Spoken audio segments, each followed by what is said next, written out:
અમદાવાદ શહેરના ચાંદખેડા પોલીસ સ્ટેશનમાં શનિવારે રાત્રે એક શખ્સે આપઘાત કરતા ચકચાર મચી। પત્ની અને બે પુત્રોએ પિતા સામે કરેલી પોલીસ ફરિયાદનું દુઃખ લાગી આવતા ચાંદખેડા પોલીસ સ્ટેશનના ધાબા પરથી કૂદીને શખ્સે મોતને વહાલું કર્યું।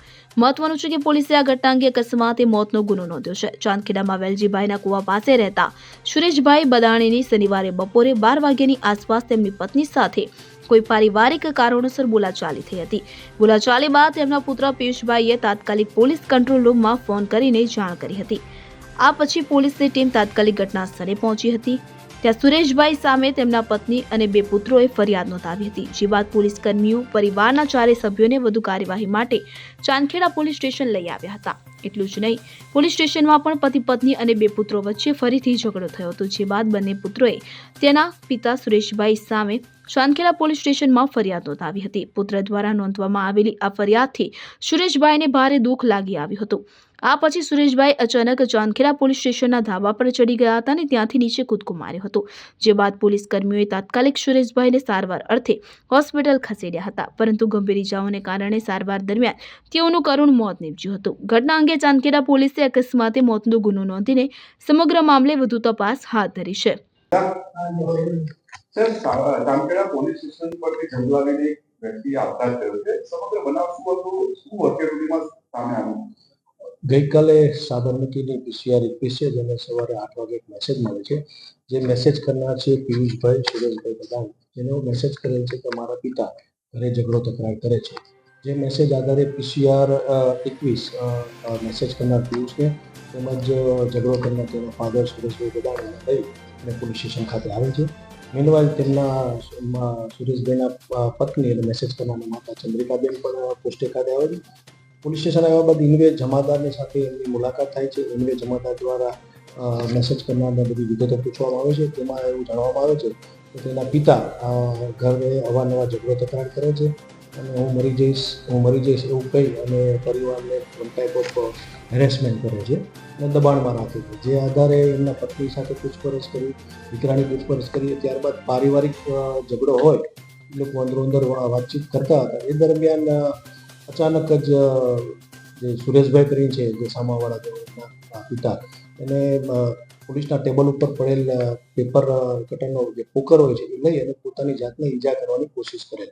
સામાન્ય ઇન્જરી થતાં પોલીસે તાત્કાલિક જ 108ને પોલીસ સ્ટેશન ખાતે બોલાવેલ। 108ના ડૉક્ટરો ઇન્ડિયા રૂમ ખાતે આવી અને તેને સારવાર આપવા સાથે લઈ જવા માટે તેઓને રજૂઆત કરતા પોતે કોઈપણ સંજોગોમાં સારવાર કરાવવા જવા માટે રાજી ન હતો અને સામાન્ય હોય જેના કારણે તેને હું મારી જાતેથી મારા કુટુંબ પરિવાર સાથે સારવાર માટે જઈશ તેવી રજૂઆત કરતા પોલીસ દ્વારા તેને વિગતવાર સારવાર યાદી આપવામાં આવેલી અને ત્યારબાદ અરજી આપી અને અરજદાર જે મેસેજ કરનાર છે પિયુષ અને તેનો પરિવાર પોલીસ સ્ટેશન નીચે જાય છે। આ કામે જે ઉપર પોલીસ સ્ટેશન ઉપરથી જે પડેલ છે તે સુરેશભાઈ યાદી સાથે પોલીસ સ્ટેશનની લોબીમાં ફરતા હોય છે। ત્યારબાદ ઇન્વે જમાદાર પોતાના અન્ય મેસેજો અને કામમાં રોકાયેલો હોય કોઈને પણ જાણ કર્યા વિના કોઈની જાણ બહાર તેઓ ચાંદખેડા પોલીસ સ્ટેશનના ટેરેસ ઉપર પહોંચી અને ત્યાંથી ઉપરથી કૂદકો મારી જાય છે। ઉપરોક્ત વિગત કૂદકો મારી જાય છે એ તપાસમાં મેસેજ, ત્યારબાદ એક ટેલિફોન મેસેજ બાજુમાં લાઇનમાં રહેતા એક છોકરા તરફથી જાણવા કરવામાં આવે છે કે ચાંદખેડા પોલીસ સ્ટેશન ઉપરથી કોઈ વ્યક્તિ નીચે પડેલ છે અને પોતે એવું બોલે છે કે હું ઉપરથી પડી ગયેલ છું, મને સારવાર અર્થે લઈ જાઓ। તેથી તાત્કાલિક જ પોલીસ દ્વારા 108 પરિવાર બોલાવી અને તેને સારવાર માટે હોસ્પિટલ ખાતે લઈ જવામાં આવે છે। સારવાર દરમિયાન પણ સારવારના સાથે ગયેલા કર્મચારીઓએ પણ તેની પૂછપરછ કરતા ત્યારે પણ તેવું જણાવે છે કે પારિવારિક ક્લેશના કારણે પોતે આવું કરેલું હોવાનું જણાવે। ત્યારબાદ વધુ સારવાર દરમિયાન તેનું સાંજે 17 અને 15 વાગે મૃત્યુ થાય છે। ત્યારબાદ ચાંદખેડા પોલીસ સ્ટેશન ખાતે એના ફાધરને બોલાવી અને વિગતવારે પૂછપરછ કરતા તેના ફાધર કાંતિભાઈ દ્વારા જણાવવામાં આવે છે કે તેનો નાનો દીકરો પ્લમ્બિંગનું કામ કરતો હતો। છેલ્લા 4-6 મહિનાથી પોતે તેના પરિવાર સાથે વેલજીભાઈના કુવા પાસે રહેતા હતા। પ્રથમ તેનો પરિવાર અને માતા અલગ જગ્યાએ રહેતા હતા અને એનો દીકરો ડીસા ખાતે એના ગામ ખાતે રહેતો હતો। છેલ્લા ઘણા સમયથી પોતાના દીકરાની માનસિક સ્થિતિ સારી ન હોય, પોતે માતાજીનો ભૂવો હોવાનું જણાવતો હતો અને અગાઉ પણ 2-4-5 વખત કોઈ જગ્યાએ ચાલવા માટે નીકળી જાય અથવા કોઈ જગ્યાએ ગયો હોય અને પડી ગયો હોય અને ઘરે લઈ આવ્યો હોય। એના સાઢુભાઈનું નિવેદન લેતા તેને પણ જણાવ્યું કે છેલ્લા થોડા સમય પહેલા અમે રાજસ્થાન ખાતે ગયેલા ત્યારે સંપૂર્ણ પરિવાર સાથે ગયેલા હોય ત્યાં પણ ટ્રેનમાંથી ચાલુ ટ્રેને કૂદી જઈ અને પોતે મરી જશે તેવું જણાવતો. આમ છેલ્લા ઘણા સમયથી એની માનસિક સ્થિતિ સારી ન હોય એવી એમના ફાધર દ્વારા હકીકત જણાવતા એની નોંધ કરી અને અકસ્માત મોત દાખલ કરી છે, જેની તપાસ હાલ ચાલુ છે. પીએમ પૂર્ણ કરી લેવામાં આવે છે અને એફએસઆર બાકીની કાર્યવાહી ચાલુ છે. પોલીસ ઇન્સ્પેક્ટર શ્રી જાદવથી આવીને અકસ્માત મોતની તપાસ કરે છે.